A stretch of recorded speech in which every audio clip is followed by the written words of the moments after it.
Hey guys, welcome back to more neighbor stories. In this video, an insane neighbor cut down my trees without permission and ended up destroying her own house and then blaming me for it. Let's dive right into the video to find out what happened. So I have lived in my neighborhood for many years now. It was where my mother grew up and where we always visited my grandparents. My grandfather passed away when I was 30, but my grandma lived in the house for 10 years after that. I inherited it when she passed away 15 years ago. Even though my grandparents are deceased now, the house and yard still hold such vivid memories of them. It helps me when I miss them, and I know that my parents and aunts and uncles love visiting me in my house for the holidays because of the memories too. At Christmas, I still put up some of the same ornaments on the tree that my grandparents did. The ham at Easter and cider for Thanksgiving are made using pots and pans that belong to them too. It may seem silly, but in my family, these are some of our traditions. The front yard has one of our favorite things in it,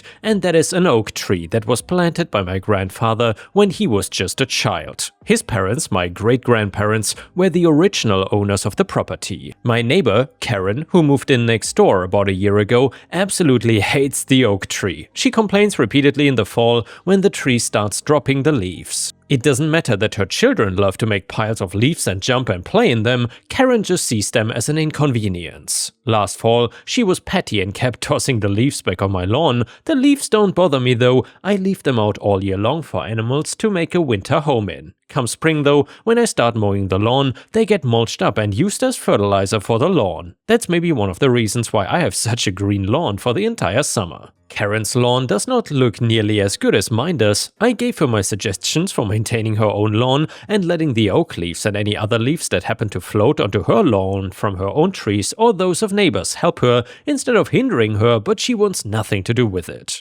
I even baked her some squares last Thanksgiving in hopes that it might help her to feel like she is a real part of the neighborhood, in hopes that her complaining about the leaves is just a way of getting attention, but it did not work. Even in the winter, she would still mention the tree to me when we were at the mailbox, even though at that time the tree was bare. Karen, how about coming to yoga at the recreation center on Saturday? I suggested. I don't need yoga, said Karen. Then if not yoga, what about the next crafting day? I said. You're one of the only people in the neighborhood that doesn't come to our activities. I have children, said Karen. I'm a single mom. I don't have time for silly stuff. Taking time for yourself is not silly stuff, I answered. And there are activities that you can bring the kids to as well. Maybe it would be a nice change of pace for your whole family. You just don't want to talk about the tree, said Karen.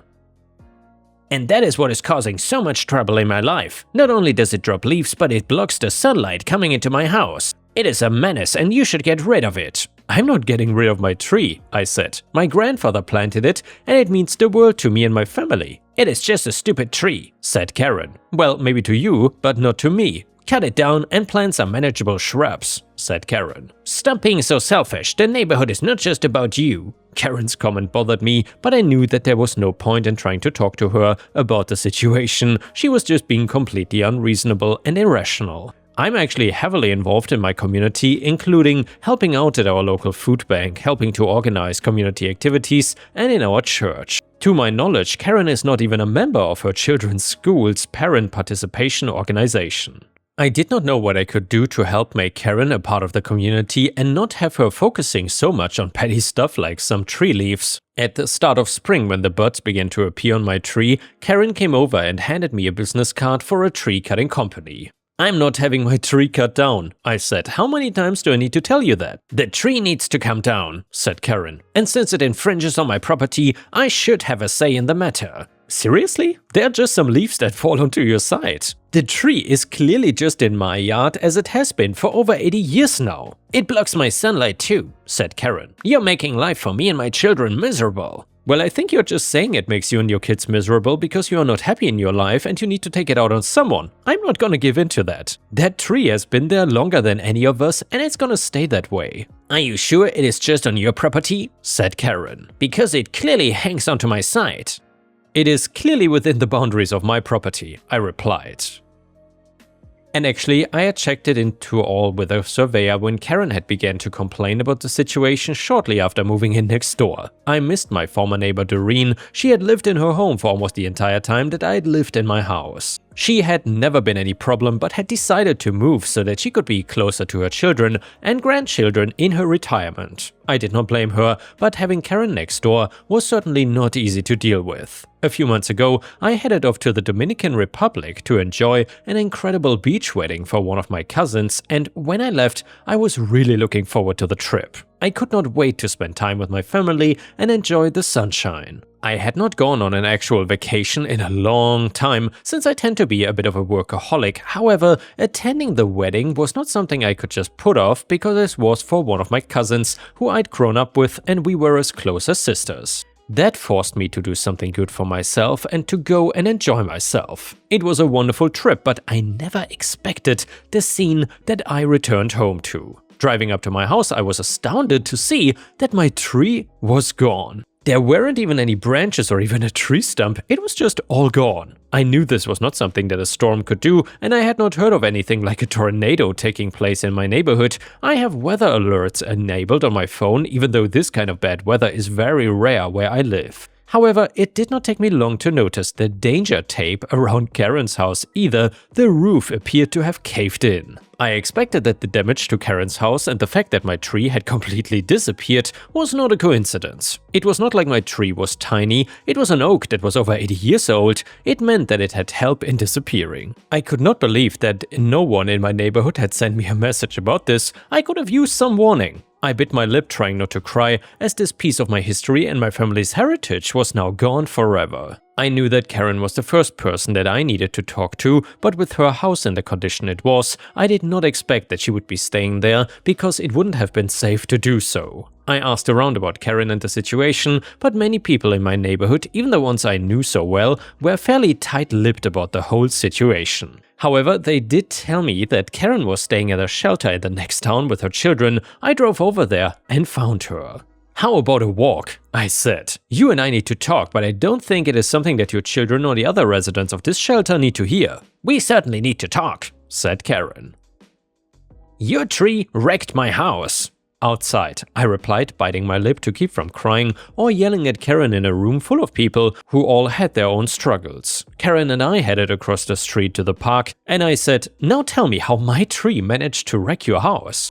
"It fell on it," said Karen. "Isn't it obvious?" "No, it isn't, and it certainly was not an accident." "You're right, it was sabotage. You refused to get rid of the tree because you wanted to sabotage my life. My kids and I could have been killed. It just happened that I was off getting them at school when it happened." "Was there a big wind or something?" "No, it happened when the tree was being cut down." "And who authorized that it be cut down?" I said. "It was clearly a menace to the community," said Karen. "You should be glad that the tree's gone." "I'm not glad. Not only did the tree that my grandfather planted mean something to my family, but it didn't belong to you. You had no right to have someone come in and get rid of it. And by the way, what happened to all the wood from it?" "It's going for firewood," said Karen, "and good riddance." "So if there was a tree cutter," I said, "how did they manage to rip up my yard so badly with their machines? My flower beds are destroyed and there are ruts all over my yard from whatever you had brought in." "They couldn't get it from my side," said Karen. "They needed to cut from the base of the trunk, and the fence between our properties would have prevented them from having proper access. You should be glad it is just your garden and yard and not your entire house that is damaged." "Well, obviously the tree falling on your house was your fault. You hired someone to cut down my tree against my wishes. People trespassed on my property without my knowledge."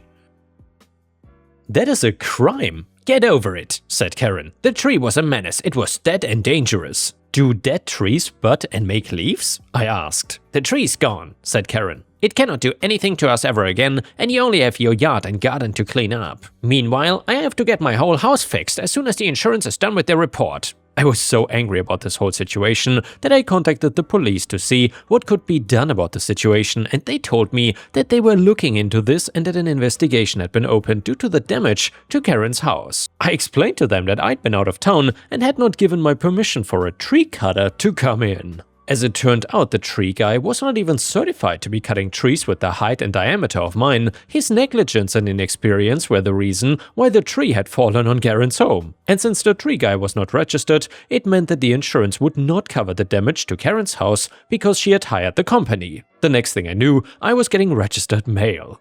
Karen had decided that she was gonna sue me for $85,000, what it would cost to repair her home. She claimed the tree was dangerous and she had done her civic duty by ensuring it was cut down so that it could not harm anyone. But in the process, given that her home had been damaged, that it was up to me to pay for the repairs. I was not gonna fork over that kind of money. Firstly, I did not have funds like that available for anything, and secondly, Karen had hired the tree guy, and if she hadn't, then my tree would have still been standing and she wouldn't have had a majorly damaged home. I considered confronting Karen, but knew it would do no good. She felt no remorse for having my family's tree cut down, and when I told my parents, aunts, uncles and cousins, they'd all been devastated and I hated to be the bearer of such bad news.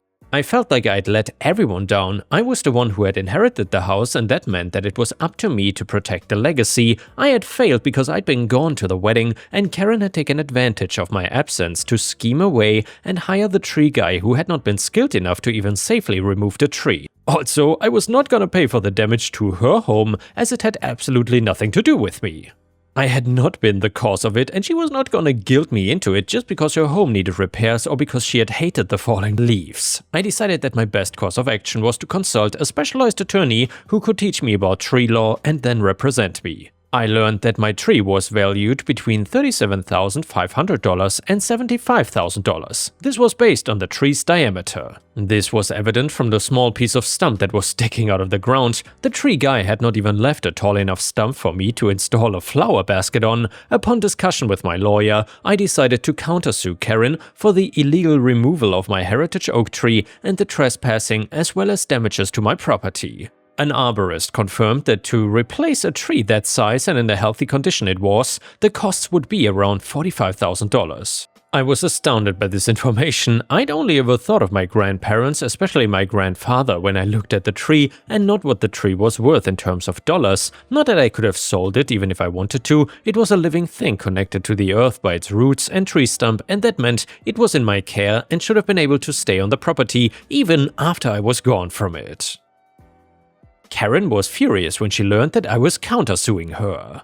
"Talk to your lawyer," I said. "We're not talking about this. The minute you decided to sue me, it went into the hands of the professionals." "Your tree wrecked my house," said Karen. "Not talking about it," I replied. Karen called me later, but I refused to just pick up the phone. It was gonna wait until we went to court. It took weeks to get through the legal system, and I was grateful when it finally did. First, Karen's lawsuit against me was dismissed, and I was extremely relieved because of this. I ended up winning my countersuit. The judge awarded me with $75,000 in damages and $5,000 for the legal fees. This also included emotional damages as well as damage to my garden and property in general, thanks to the updated assessment by a second arborist. Given that Karen did not have the money to pay me, she had to take out a second mortgage on her house to pay it. The neighbors, who had not been saying much since the incident, finally came around to seeing things as I did. They had obviously been affected by seeing the state of Karen's home and knowing that Karen and her children might have been killed. However, that did not change that Karen had someone cut down my tree without my permission, and that she was in such a rush to get it done that she had hired someone who was unqualified.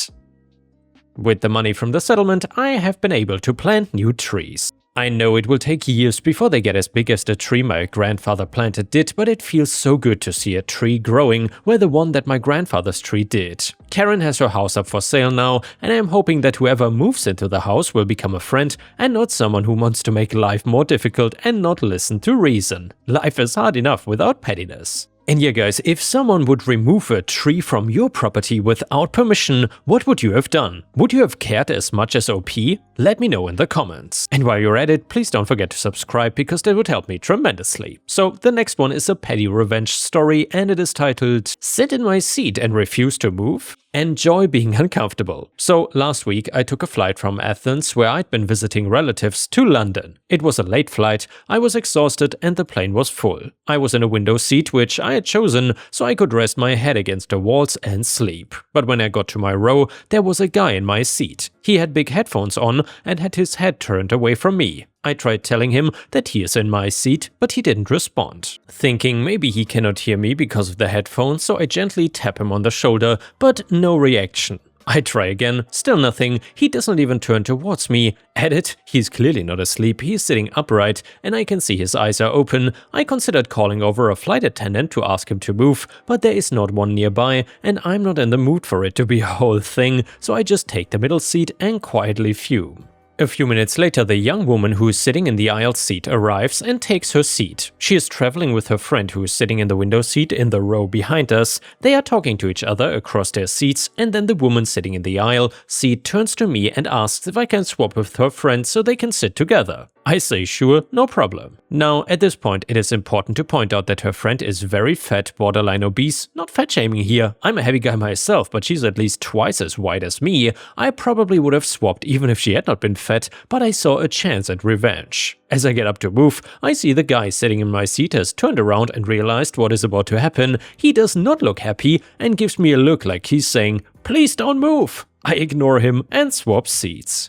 I spend the flight mostly with my eyes closed as I try and fail to get a nap, but I do occasionally have a look at the row in front of me and I'm very satisfied to see that the fat woman in front of me is taking up nearly half of the window seat as well as her own seat, and that the guy in my seat is squashed up against the wall of the plane. I hope he spent the flight thinking about how if he had just taken his own seat, he would have been able to swap with the fat woman and I would have been the one pinned against a wall. Maybe next time he will think twice before he takes someone else's seat.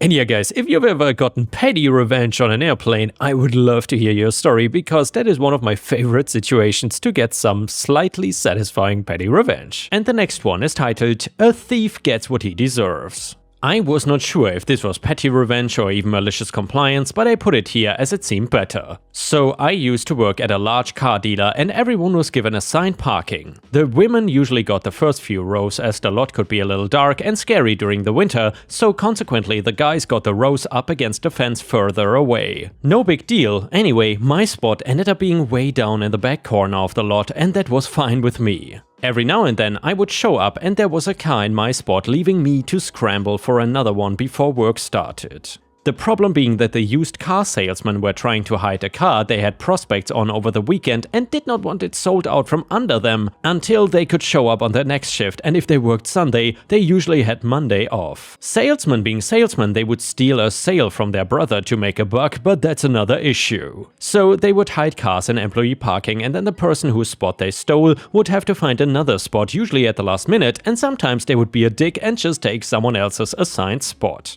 causing a cascade effect. For some reason they seemed to take my spot a lot though. The first couple of times I went to HR and told them and they said they would pass it on, but it still happened 4 to 5 times a month and I was getting tired of it. On a bright and early Monday I came in and sure enough there was a used car in my spot. I was in a particular mood that day, so I grabbed the keys to the tow truck and moved the car way out onto the service lot and dumped it into the area our body shop used to store cars waiting for parts. I put the truck away and then parked my truck, a fine 75 IH Scout, in the spot and went to work. A few hours later, a salesman came looking for the car and after only finding my Scout, went around asking who owned said Scout and then finally found me. He wanted to know where his car was and I played stupid. I asked him where it was parked and made him take me to where he last saw it. He said right here and pointed to my space with my Scout in it. I said, I don't know, this is employee parking and it shouldn't be here anyway. Someone must have moved it. You should go see HR or your manager and complain to them, and then I walked off. I assumed he found it because I didn't see him again.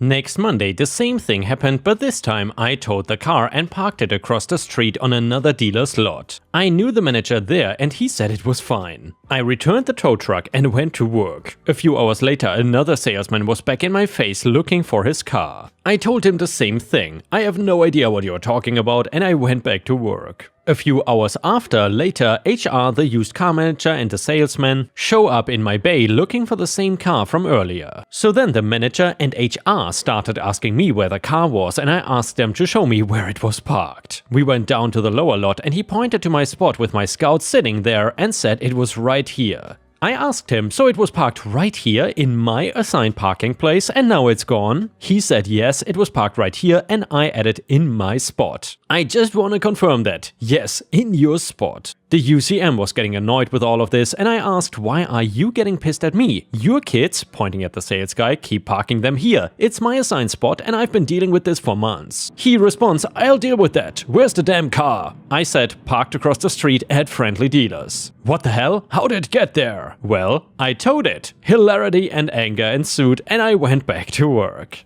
HR said, please don't do that anymore, come see me first. All was fine for about the next week until the following Monday, and sure enough there was another car that is parked in my spot. Pissed, I went to HR and she said she would talk to the manager as soon as he shows up. Tuesday and the same car is still there. I thought screw this and drove my Scout up front, and since it had been raining and my roads were all dirt and mud, my Scout looked pretty bad, so I parked it in the used car manager's spot right outside his office and made a point of parking badly and on the curb with mud clumping on the ground. I went to work. About 2 hours later, when that manager showed up to work, I get paged over the intercom. OP, please see the UCM in his office. I thought this was gonna be good. I walked into his office and he points to my Scout again. Is that yours? Yes. Why is it parked there? Because even after last week's incident with the towed car, your kids have parked in my spot again. So every time they park a car there, I will park here. H, well, you need to move your car. Me, I cannot. My spot is occupied. H, it cannot stay there. Me, well, it's going to until your kids move that car, and every day from now on, if there's a car in my spot, I'm parking here. H, who the F do you think you're talking to? Move the car or I'll get it towed. Me, what the hell is your problem? This is all your fault for not dealing with me like a manager. You wanna play that way? I'll move my Scout, but before I do, look at the rear number on that thing. H, so what? It's a nice big steel bumper, and what I'll do is just back into my spot, and if there's anything in my way, I'll just push it backwards. How does that sound? H, you cannot do that. Me, well, get off your lazy ass and tell your people to stop hiding cars in my spot. I'm tired of this. My car stays until your car moves. And then I walked out. I get back to my bay and about 10 minutes later I hear over the loudspeaker, OP,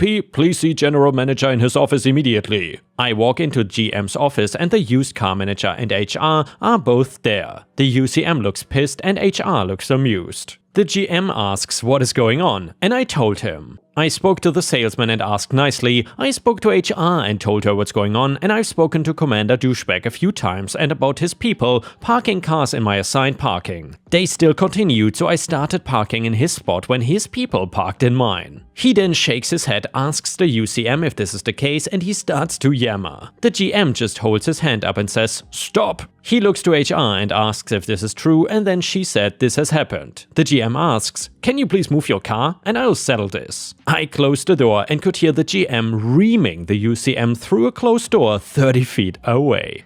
And before we end the video, we will read one last funny story from r/PettyRevenge. It is titled, Oh, there's snow on your car, you poor thing. So years ago at the huge nursing home I worked for, we had a princess. She had a bug up her ass towards me for some reason, maybe because I was the go-to person to get things done and she was not. Anyway, she would be overheard complaining about me to her pals, and I would just laugh. I lived about 10 miles from the worksite, and during the winter storms, I was the one that would pick up my coworkers along the way in, some of whom would call out sick because they didn't want to clear their cars or shovel the snow to get to work, and yeah, that is BS. So anyway, there's this one storm, snowed overnight, and all the next day, cars were covered at 3 PM. I hit my remote starter before leaving the building, put on my snow pants, grabbed my push broom, and headed for the parking lot. My 4 passengers were already starting to clear my car when I got there, and together we carried on. Well, here comes Princess, just her uniform pants under a fancy cashmere coat, V-neck fur collar, fancy high-heeled leather boots, fancy leather gloves, carrying a pizza box along with her fancy handbag, and she is parked right next to us. Oh my god, look at my car, she whines, standing there as we are clearing 8 inches of my car of snow, almost done, just doing the headlights and bumpers. I stop and look at her in a moment in disbelief that she just realized that it was snowing. No worries, I will help you, I say to her. My passengers are now banging off the snow brushes and getting ready to get in my car. And yes, I handed out snow brushes when we got to work. We all took them into the building. They are useless if the brushes are in a car covered in snow. Anyway, I take the pizza box from her hand, set it down on the snow-packed hood of her car. there you go. My passengers are pissing themselves trying not to laugh out loud as they pile into my car.